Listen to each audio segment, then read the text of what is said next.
Big news! Wayfair's President's Day clearance is on now, and these are big deals. Like Wayfair's best deal since Black Friday. Right now through February 18th, you can score up to 70% off everything home at Wayfair. And we mean everything. Save big on quality furniture for every room in the house, like living room, kitchen and dining, and bedroom. Trust us, this is the sale to score amazing end-of-season savings at Wayfair on the finds your home actually needs. And the cherry on top, with Wayfair's fast and easy shipping, everything home comes to your home. Whether it's a sofa or a spatula, we'll ship it fast straight to your door with free delivery on orders over $35. Now that's what we at Wayfair call bringing it on home. So don't wait. Shop Wayfair's President's Day clearance right now through February 18th to save up to 70% off Wayfair's best deals since Black Friday. Save now at wayfair.com. Wayfair, every style, every home.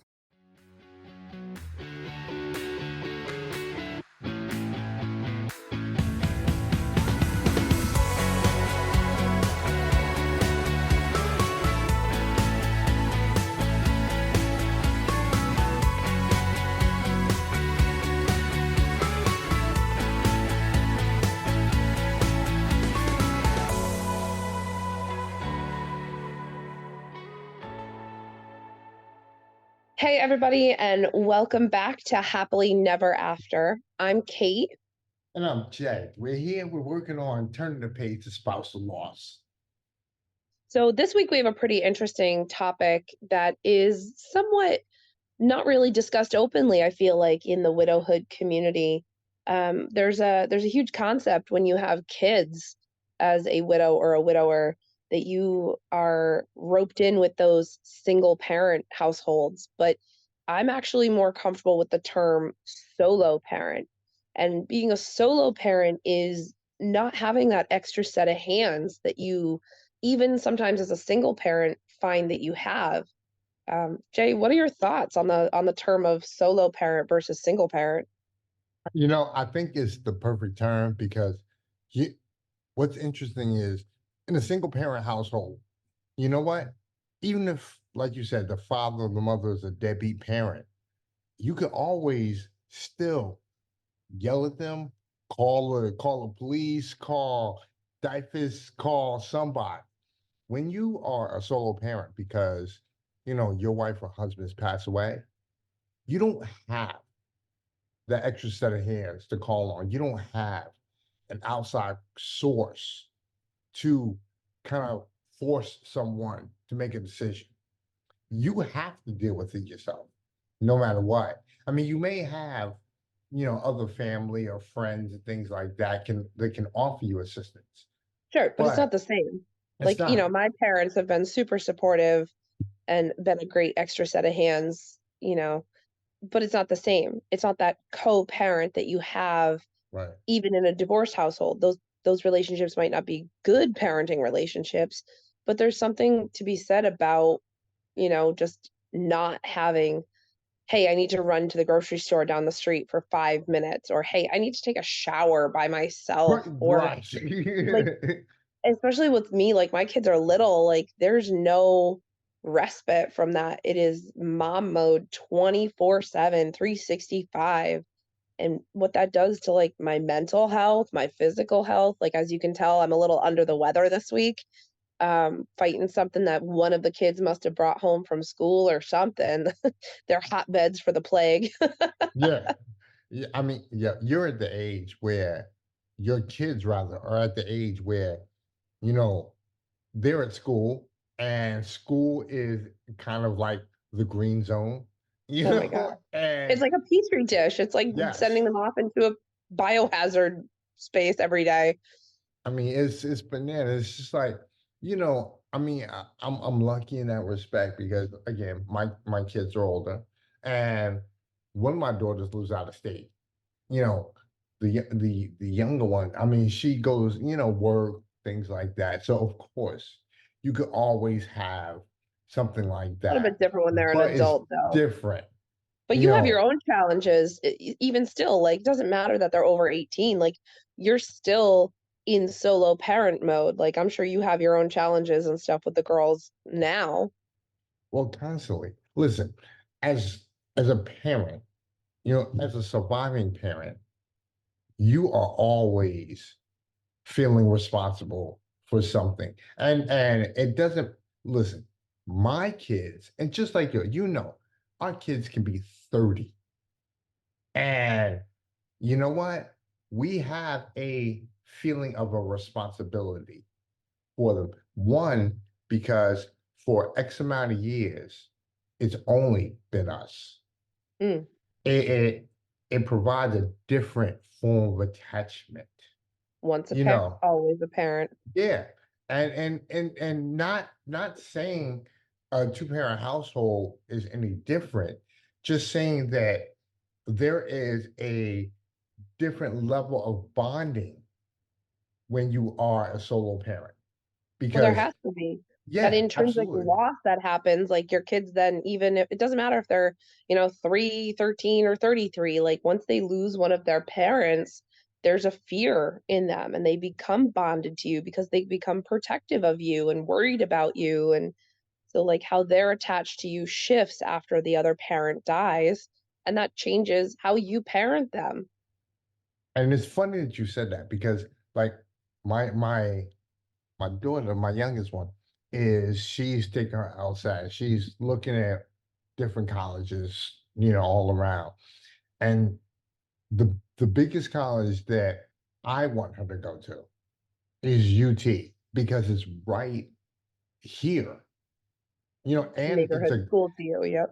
and not only that, it's a great law college.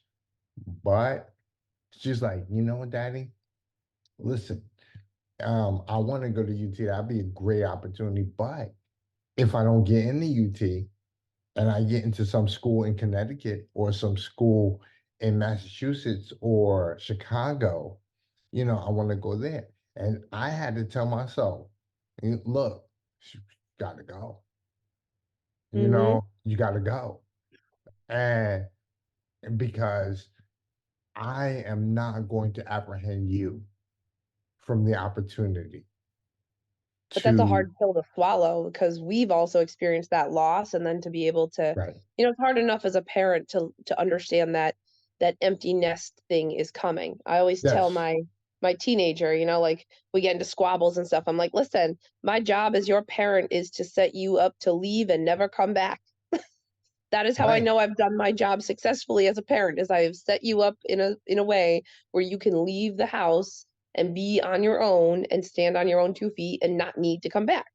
Now the door is always open if you need to come back. I love you and I will always be your mom, but I've done my job successfully if you can leave and not have to come back." right, right. So we as Well, parents have to accept that, like, they may leave and never come back. you know what's And we funny? have these losses, and now we have to accept, like, "Oh god, that's a reality. I've not just been telling them stuff, but, like, there's a potential." Well, okay, again, and in my what I do professionally is like I said, I look at grief in every aspect. And what's interesting is empty nest syndrome is one of the biggest forms of grief that is not identified Really? because what happens is a lot of like what you just said, everyone expects to have done such a perfect job that their kid doesn't have to come back. But then guess what?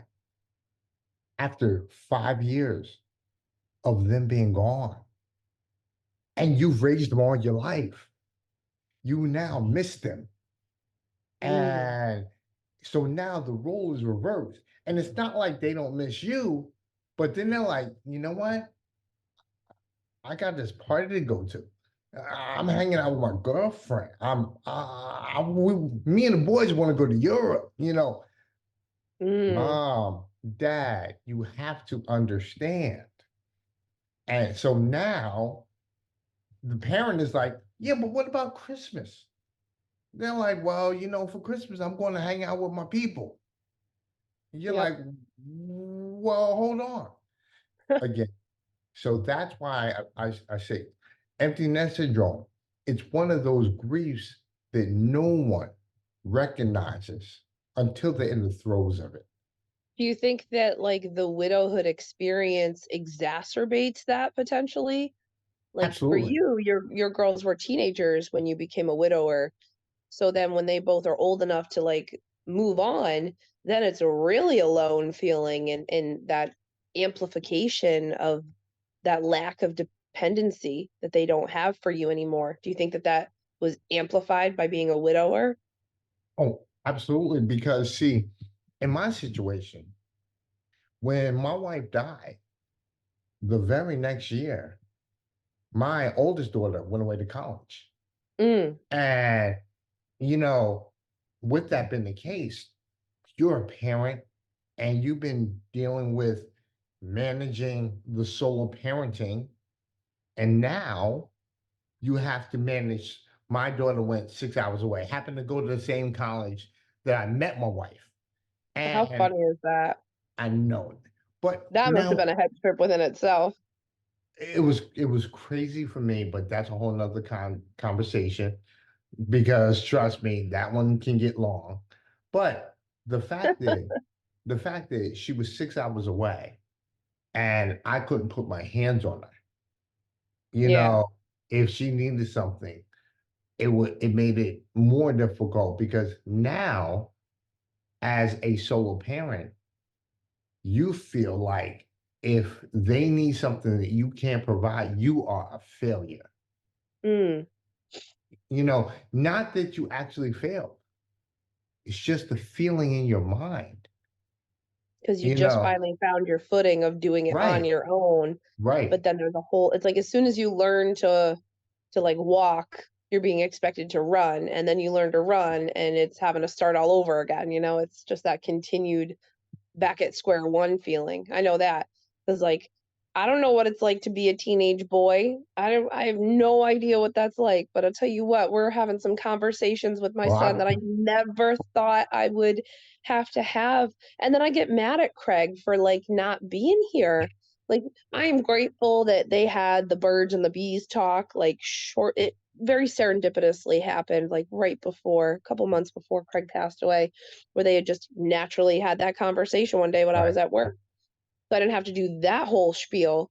But recently we're having to have some conversations about like I don't even know how to say this delicately. Like he's taking photographs of certain parts of his body and or thinking about taking photographs of certain parts of his body and But wanting to share that with some very special with female friends of yeah. his. And I'm like, first of all, nobody wants to see that. Second of all, once it's out there forever. And third of all, God damn you, Craig, I should not be having to talk to my 14, almost 15-year-old son about dick pics. Like, no, But you this know is his what? job. I don't want to do this. But let me tell you something, Kate. Here's what's crazy. The stuff that we think is bananas, this generation has become receptive to it. Like, like the whole dick pic, titty shot, all that. It's crazy because it's like their whole thing is they want to do it, but they want to do it to make sure they don't get caught. And that makes them cool. If they get caught, that's a whole different story. Oh But God, if don't they even can tell get, me that. I don't wanna know any about that. I told him, yo, "So help me God, if I ever find out he's taking those pictures, I will take him from a rooster to a hen in one shot." I mean, listen, listen, Kate, my biggest thing, my, look, I mean, I can't even imagine what it's like as a dad with girls, like, you're gonna have to have some conversations. well, you know what? Here's what is interesting. The girls are 3 years apart, and they can at least have the conversations with each other. And Yeah, I'm also my wife.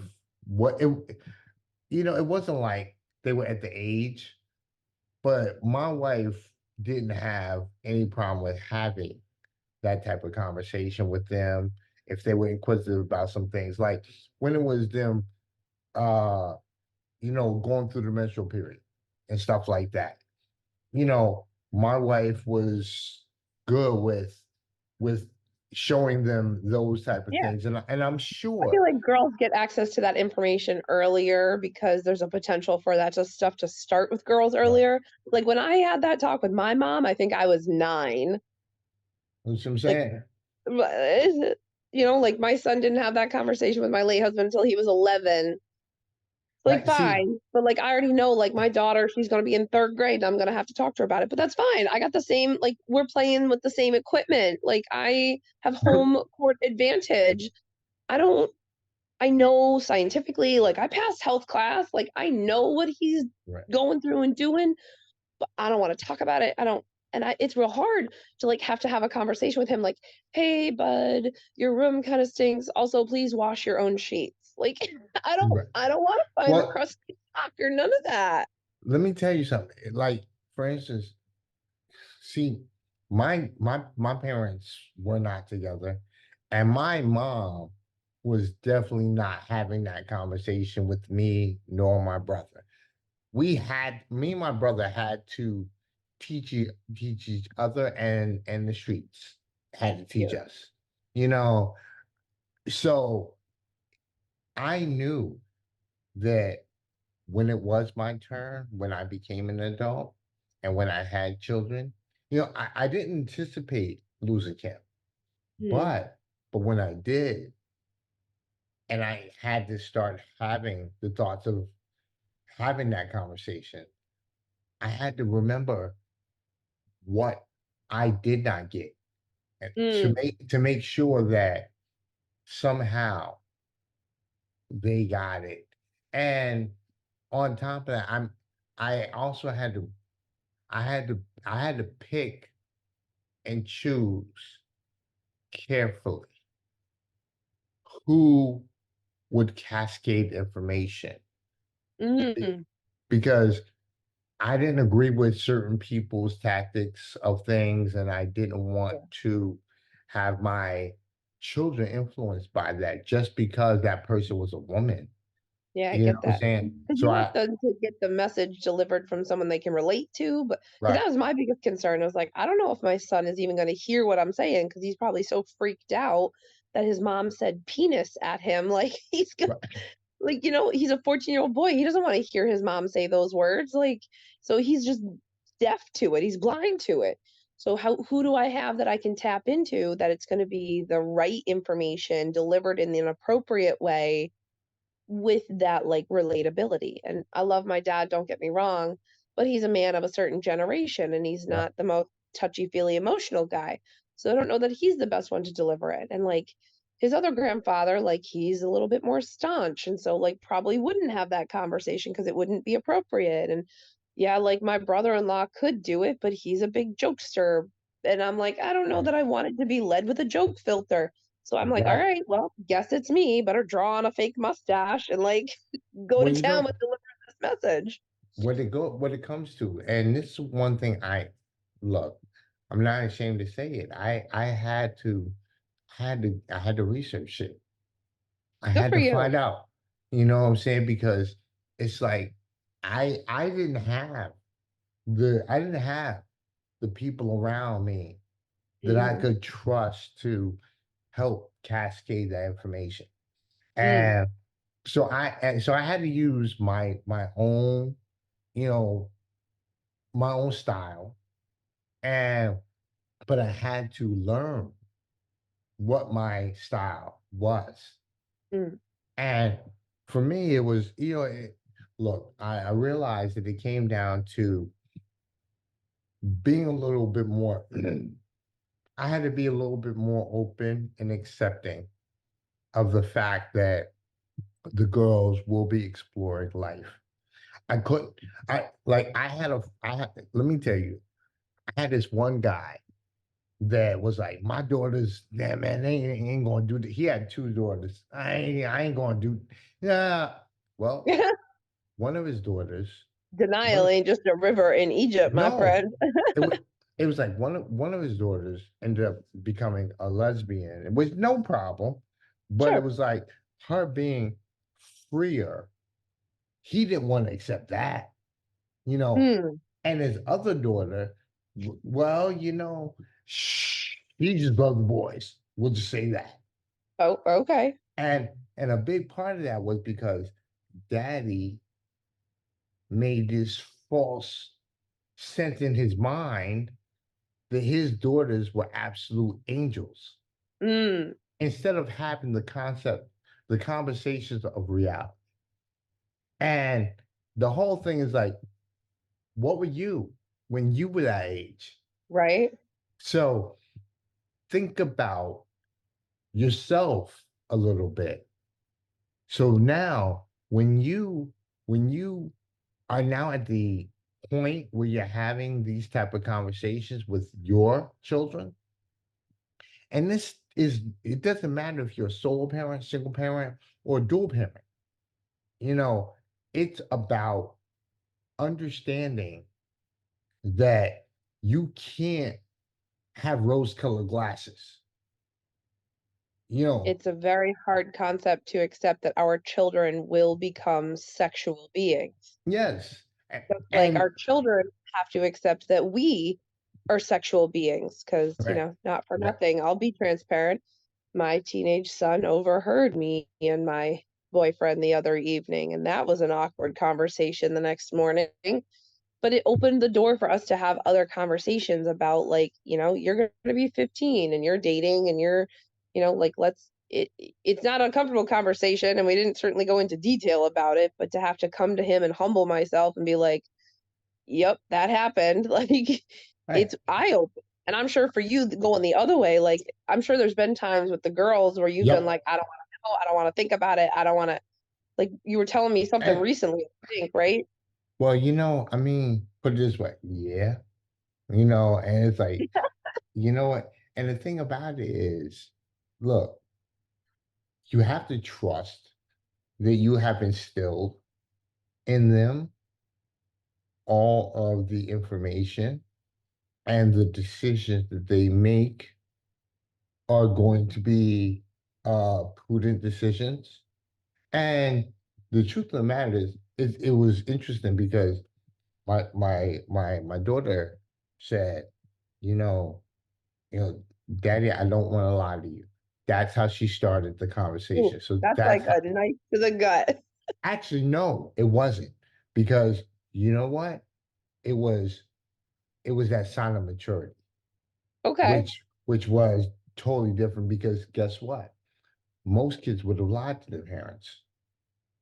And the fact that Mm, she said, you know what, Dad, I don't want to lie to you. This is what I'm gonna do, which let me know that she had trust in me. that's huge. And so now I had to reciprocate and be like, okay, you trust me. Now I have to trust you. And so she And those kind of words taste like right. vinegar just a Oh little my bit. God. So she kind of set me up in that respect. But you know what? I love it. But it was a good setup because it was a setup that started to create a plane of equal distance. Mm. You see what I'm saying? Like, you trust me, Daddy? I trust you. And And that's another huge realization, like, as my son is, gonna be 15 and very mature for his age, always has been, but, like, the grief and the trauma certainly matured him, you know, much faster, I think. Like, trauma always extrapolates that maturity trajectory. But to understand and accept, like, that they're adults or becoming adults and you get to relate to your children as adults is such a wild concept too. And then in the solo parenting, arena, again, I get mad at Craig sometimes or I shake a fist. I'm like, you are supposed to be here for me to celebrate this with, or like, bang my head against the wall when he just isn't hearing what I'm saying because he's a stupid teenager. And I mean that with love, because we all know that teenage boys are kind of dumb. You know, yep, teenage boys are dumb. I love yep, him. I love him with my whole heart, and I wouldn't change a thing about it. And he knows all of this. I would never say anything anywhere that I wouldn't say to his face. And I'm right. really big on consent, so he knows, like, this conversation is happening too. Um, but he's dumb as a box of rocks sometimes because he's a teenage boy. And then he has those shining moments where I get to talk to him like he's an adult and it's bittersweet for me. Like, I'm so proud, but I'm also really sad because there's that secondary loss, that grief that Craig's not here to Yeah. experience this and see that maturity that he had a hand, even before Craig's death, like Craig had a hand in helping him mature, and he's not getting to see the fruits of those labors, and it just makes me so frustrated sometimes. And then when the two kids are going at it because there's a 10-year age difference between them, and I haven't Right. had that minute to just breathe, and then I lose my shit and I throw the remote and everyone starts crying and everyone's like, "Why are you?" I'm like, "Because I'm like a tea kettle But about to boil over and there's no relief. There's no alleviation of that pressure until I like pop off." Like, and you know what? The craziest thing is everybody else can go to war, but then the minute you decide to go to war, all of a sudden everybody looking at you like there's a problem. And right? it's like, wait, but you didn't see the 30 minutes of war you guys created before I decided to do something like throw the remote. And when I And threw it the took a remote, lot. It took a right, lot for me to get, right. and I always say I go from Mary Poppins to the Dark Knight real quick. I'm like, "Please put your shoes on. Shoes now. Put your shoes on." I'm Right, like, right. literally, You know, it's well, a transformation where I'm Jekyll and Hyde, and they all look at me twisted, like, "Well, what the hell are you looking but shit it's for, Ma?" And I'm like, because after the 10th time of asking, then it's like, unfortunately, Darth Vader is the voice that sinks "Yeah, in. You you know, gotta like dig deep," and then they look at you like you're yeah. possessed, and they don't understand why you're talking at them sideways. I'm like, "Have But you not been in the same room with me for the last 30 minutes?" okay, I wanted to say something about because you were talking about this a little while, just a couple seconds ago, the levels of maturity. See, my daughter, my look, my kids are 25 and 22. And what's interesting is I'm happy at the fact that I can actually have real life conversations with them. Like they've had some experience, sure, not experiences, but they've They've lived a seen little. some things. And it's but inside it's just like what you said. These are times that I wish Kim was here Mhm. just just to witness what you know what she was able to help bring to the Instill table in the with them, girl. and Yep. and what we as a team were able to help instill into the girls, and to finally say, you know what, we actually did do something good, do something right. Mhm. You know what I'm saying? And Yeah. The and fruits of your it's labor, right?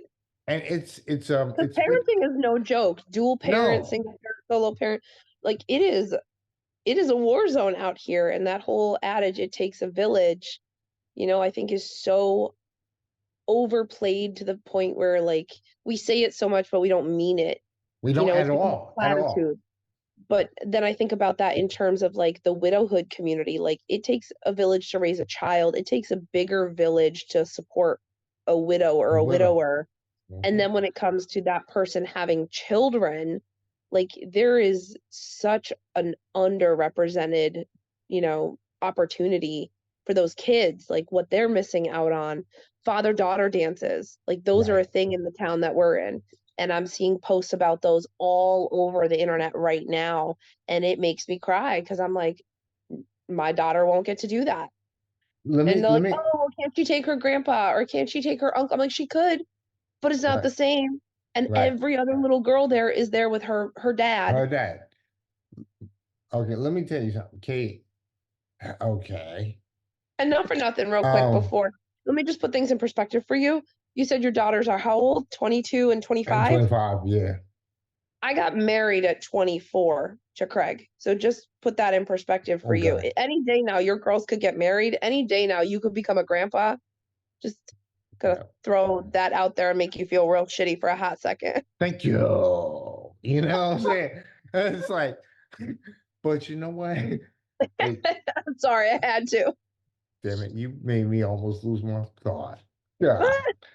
But nah, my whole thing was like, I remember, like you were talking about the daddy daughter dances and stuff like that. For me, it was like going to the PTA meetings. Sure, Mhm. it was like because see, it was either both parents there or a mother, Yep. not a father. Usually it's Well, not a father, except yep. except for me and maybe the one other guy that that was raising his kid by himself, and it's like we're both looking at each other like, yeah, man, yeah, we got big, what I'm saying? Yeah, well, And especially you having 2 girls, you gotta learn how to, like, yeah, braid the hair and have the tea parties, and, I mean, they were older, so it wasn't quite like you were playing Barbies and dress up and stuff, well, but with the younger one, his was interesting. She was out of that age of the like you said the whole Barbie thing, but she was playing soccer, and mm, she was really good. And I got her a scholarship to Brandeis, so oh, good for her. it was like, but what was interesting was that we had to take her to, like, my wife used to take her to her soccer tournaments and stuff like that.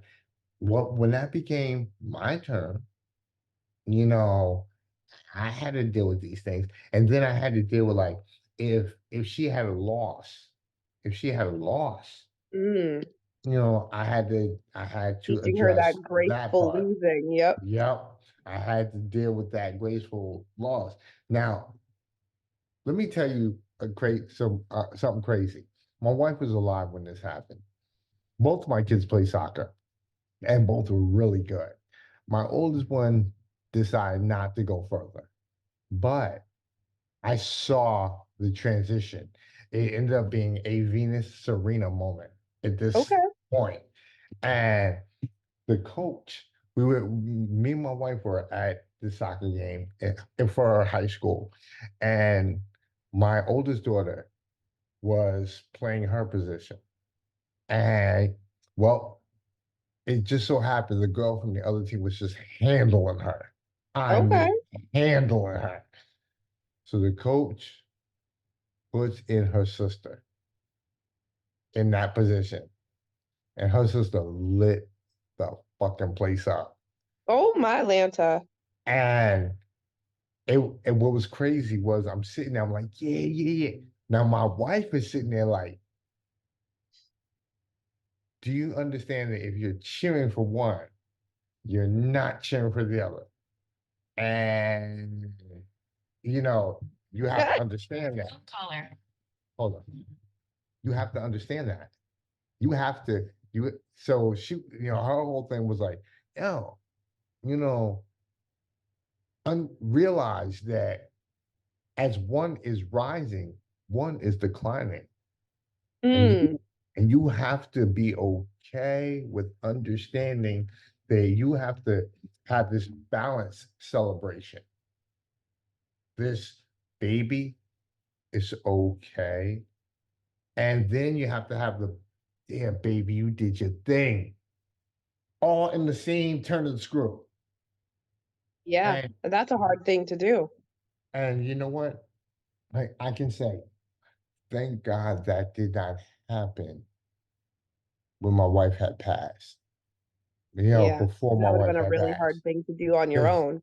it really would have been incredibly hard. And but again, back to the whole solo parenting aspect of things, what we pick up, what we learn is that we've had to, through osmosis, learn what our spouses did, what they could do. We have to anticipate how they would be, and Yeah, we would have to somewhat understand that even though we're putting our own twist on it, it's still we have to we have to give the other parent credit for it. You know what I'm absolutely. saying? And because it is a situation where, let's be honest, half of the things that we're learning to give to them, we've learned from our spouse. Oh my God, without, absolutely. without even um directly having conversation with them. I Just think that was one of the hardest things I ever, like, really had to encounter, and this whole widow thing has been hard, regardless, and the solo parent thing yeah. has been hard regardless. But recently, probably maybe, like, 6 months ago, my little one and I were snuggling in bed, and, I had, like, lost my shit after, like, just the 2 kids were just being assholes, like, they were 3 and 13. I said, "I have a three-nager and a teenager," and it was the worst Oreo cookie sandwich I could have been in. Right. And it was just one of those days, both talking out the sides of their mouth and rolling their necks a little bit too loud at me, and I took it, and I took it, and I took it, and I tried to just, like, not, and then I blew up, right? And so we're snuggling in bed, and I'm always really good about going to her and apologizing, like, not, Right. like, "I'm sorry that I yelled at you," and Right. trying Right. to just, like, create some resolution because that was something I didn't have growing up. And, I'm like, "I'm really sorry that mommy got so mad at you." And she's like, at 3 years old, she was like, "It's okay, but since daddy's been gone, you yell a lot more." And that, like, hit me like a hot knife in the Yeah. heart. And a couple days later, I said to my 14-year-old, I was like, "So your sister said this to me." And you could see the, like, look on his face, like he didn't want to.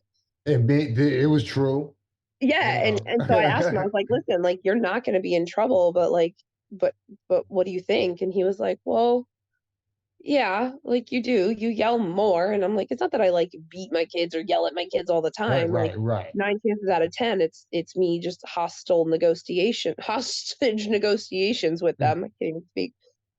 But, he's like, "Yeah, like, you do yell a lot more." And I'm like, I'm really sorry for that." He's like, "Well, I understand it because dad was more the disciplinarian than you were."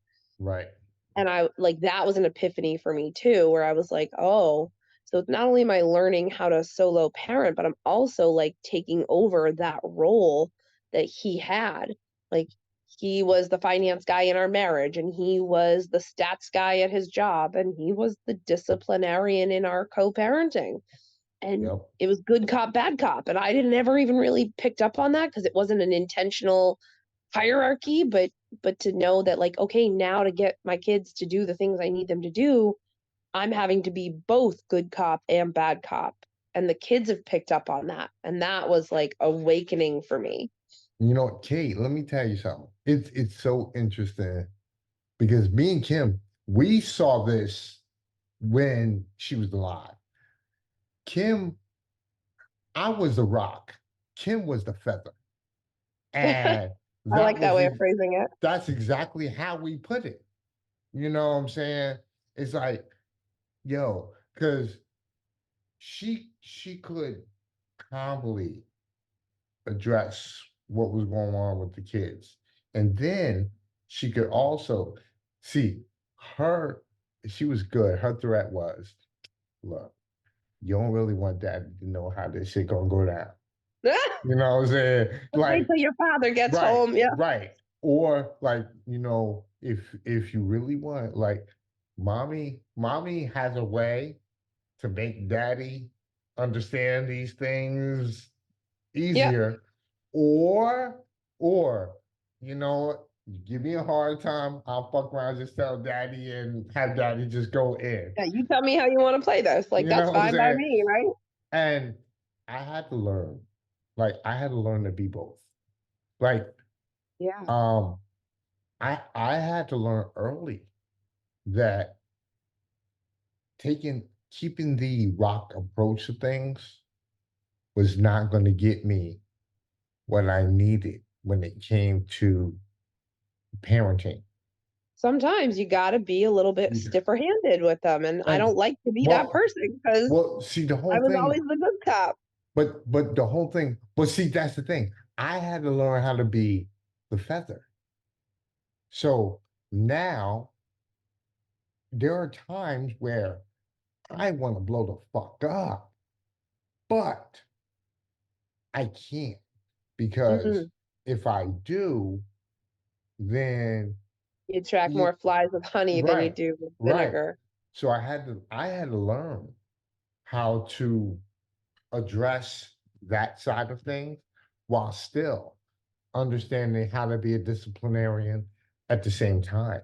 I wonder You if know, that's typical given like the gender roles. Like women more typically tend to be the softer, the feather, and the men more typically tend to be the rock or the bad cop, right? Like in my household growing up, my mom was the disciplinarian and my dad was the feather.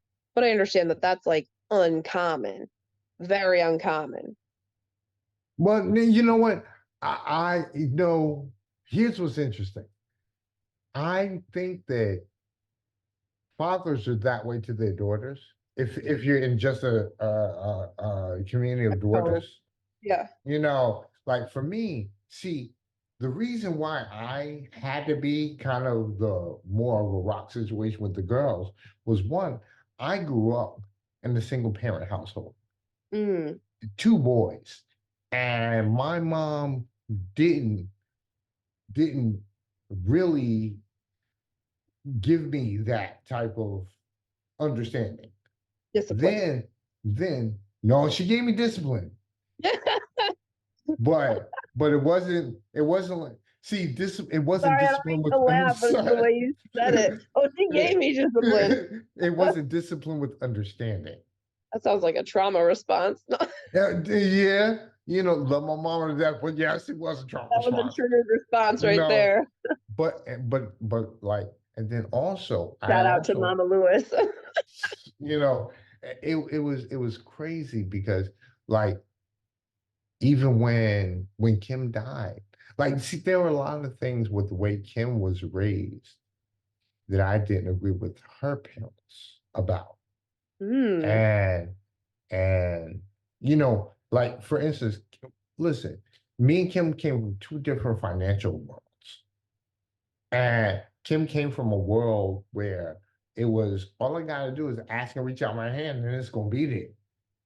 You mm. know, I was from a world where I asked and reached out my hand and yeah, you lucky you People didn't get look it at you cut be like, "What's off. that for?" Yeah. Yeah. And what was interesting was that when Kim and I got together, you know, I had to learn how to be more open. Kim had learned how to be more closed. So we Mm. had we had to have that.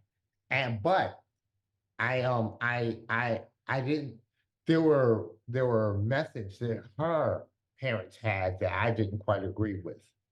And Kim was making the attempt to do the same. I'll give you an example real quick. And this is a clear one. Okay. When daddy told the secret that Santa wasn't fucking real. Now, it happened. The girls were kind of younger. You know, what ended up happening was me and Kim were wrapping up the presents and the girls saw Uh-oh. the presents. And so my wife was like, oh yeah, Santa gave us these and he was so busy. So I was like, so then I was pissed off because I think that year we had spent way too much money. And I was like, Ah, so I was so you're like, already a salty dog right, about it. right. So my whole thing was Santa ain't give a shit. Mommy and daddy worked for these, wrapped it up, and giving it to you. We are Santa. Well, Hmm. what was interesting about that was that the girls understood that Santa wasn't real. As a matter of fact, one of my daughters went to school and the kids was talking about Santa, and my daughter was like, Santa not real. And had Oh it like, no. yeah, yeah, yeah. But what was interesting was my my wife and my in-laws looked at me funny. Like, how Mm, could you say that to them? How could you do that? Like I ruined their innocence. mm. And you know what? To a certain degree, I think I did. But I also had to realize that why were we okay with lying to children? Mm. If Yeah, if that was a if hard conversation to have for sure. And Craig you was know, always of the philosophy of like, oh no, Santa's real. Like even as an adult, like if you said Santa wasn't real, you didn't get any presents. And so, and it was after Craig passed away that my son stopped believing in Santa.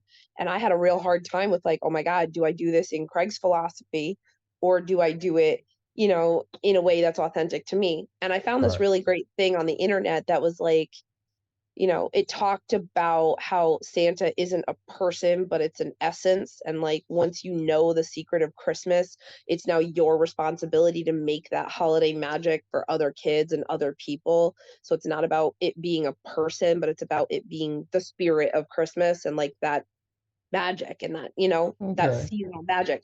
And so like that's how I started it. And then, the next year my son was an ungrateful jerk and we had to be like, I bought you those. Like, because even now having my young daughter, like everyone gives me such a hard time for, like, oh, like, well, you're gonna do Christmas. I'm like, no, Santa did not buy my son the PlayStation. Santa Mhm. did not buy my daughter the RC Barbie car that she can drive around the parking lot. No, no.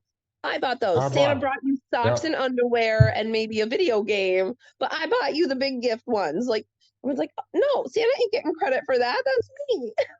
Well, let me Do tell you. you think that coming from a single parent household shaped or helped you do the solo parenting thing? Like in Yes, retrospect, do you think that that gave you an upper hand?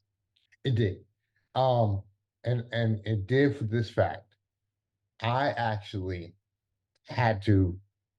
I called my mom one day Mm, because I'll never forget it. The girls were getting on my nerves, and I called my mom, and I said, "Mom, how'd you do this? Because I'm about to kill these girls. I'm about to kill these bitches." As a matter of fact, that's the way I said it. And the first thing she said was, "You better not lay a hand on those girls." And the mm, second thing she said, she was like, "Look, this is what you need to look at. You need to get out of the house for a moment, and mm. you need to fix yourself." Because my mom was like, many times I had to get out the house for a moment, and I had to come back different. And I And she feel was like like, we get such scrutiny when we do need to leave the house, because I've certainly had times where I knew I needed to leave the house, and we get such like criticism and scrutiny. So I love that she gave you that advice. "Well, you know what? I was blessed because the girls both had cell phones, so I and for me, leaving the house was just walking up the street, walking down the street, going to Yeah, my just going for a walk. neighbors. You know what I'm saying? It wasn't like I was going just bounce. You know what I'm saying? But Right. but you know what? It was getting out. Yes, that became a point of value for me. Mm. You know what I'm saying? But Wow. I What a mean, great conversation this was today. We are seriously. at the end of our time together today. So I really Okay. appreciate all of your perspective and everything that you brought to this, Jay. Well, you know what, Kate? I appreciate you allowing me to kind of open up a little bit. I mean, look, first off, we really want to thank all of you guys today for, for just listening to today's show because it's important. Period. It's just important. If you enjoyed the episode, just make sure you check out our previous episodes. They can be found where your favorite podcast is streaming on all available platforms. And make sure that you like and subscribe. I mean, because we want to make sure that you get all of our future content as well. With grief and gratitude, I'm Kate. And I'm Jay. So until next time. You've been listening to Happily Never After, part of the Xvadio podcast network. You can catch every episode of Happily Never After, as well as the rest of the network, at xvadio.com, the Apple Podcasts app, Google Podcasts, Spotify, iHeartRadio, Audible, Amazon Music, and wherever you find podcasts.